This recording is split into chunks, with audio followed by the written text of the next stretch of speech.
education.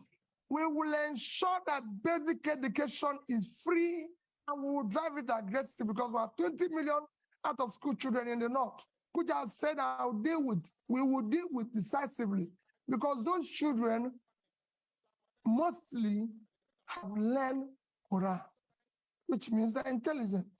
We'll meet them at the point of learning Quran and teach them skills. For the tertiary education, we must find a way to fund it in a collaborative way, public partnership, in order to be able to ensure that 4 years will be 4 years, not what is happening today. That's what we mean by that. And it will be, you'll see, it's a win-win situation. That's it. No, not the basic. It won't be the basic. Then, issue of barely servicing our debts. We're not, I've said it before, we're not the only country that have gone through this. Once we move from consumption to production, what we are going to do first is that what you see today, we're inability to service our debts, is because of fiscal rascality. You're paying unsustainable subsidy, which we stop from day one, because it's criminal thing. You're no longer generating money because they're stealing oil. And the only people who can steal oil are people in government, because ordinary people cannot steal oil. You can't put it in your pocket. It's something that you come with sheep. So all those, and you stop corruption, the waste, everything. And you go to seek to ensure that the revenues of government are. These are things, when you have tightened all the leakages and waste, you'll be able to increase your position and you negotiate to be able to service them. Just to give you an example, Nigeria is today the only OPEC nation, apart from Venezuela, because of fashion, that is not meeting up its quota. Because over the years of oil theft, the multinationals and everything have not been invested, coupled with the theft and everything. You're not realizing what you're supposed to.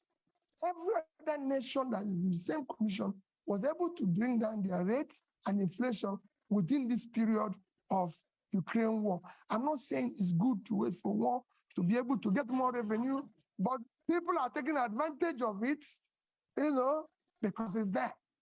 And you can't run away from it. But we couldn't take that advantage. Our situation got worse because of poor management of our own physical space, which will change with that and I.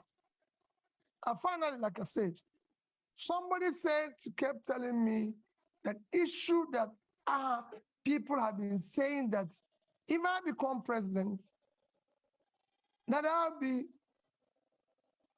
there's issue of being, how do I say, what word do they use? Stingy. Pat knew the question of stingy. How are you going to manage? Because they said you'll be stingy and everything. Let me say it public that people don't know what it is all about. The heart of poverty is capital formation. And you can't go about capital formation without savings.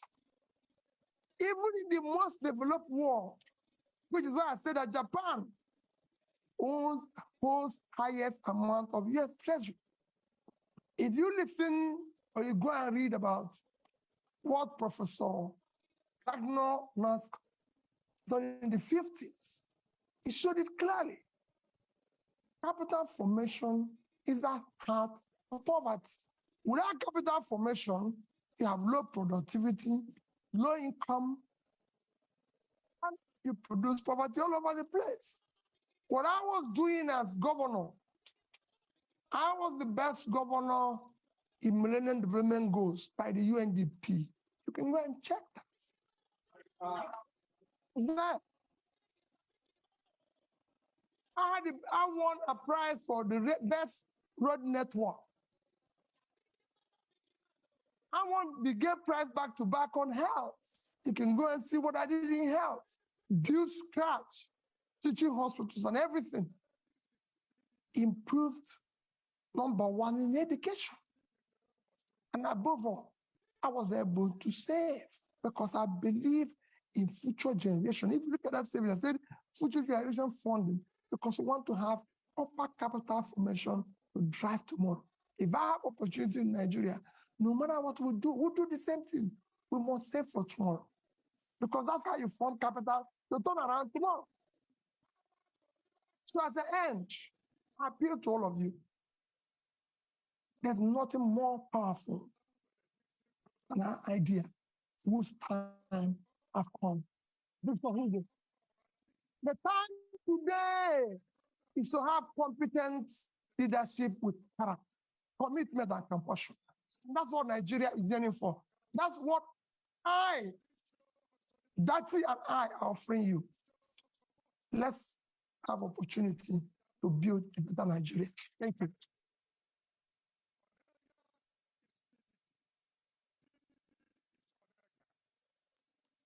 Thank you.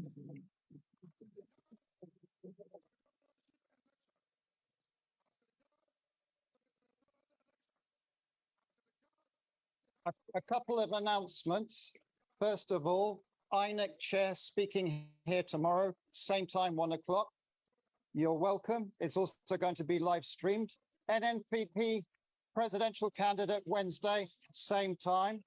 And finally, again, just to thank Peter Obi for coming to Chatham House.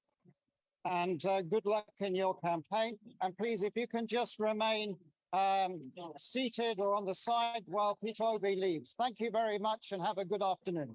Okay. We've got lots of press waiting for you.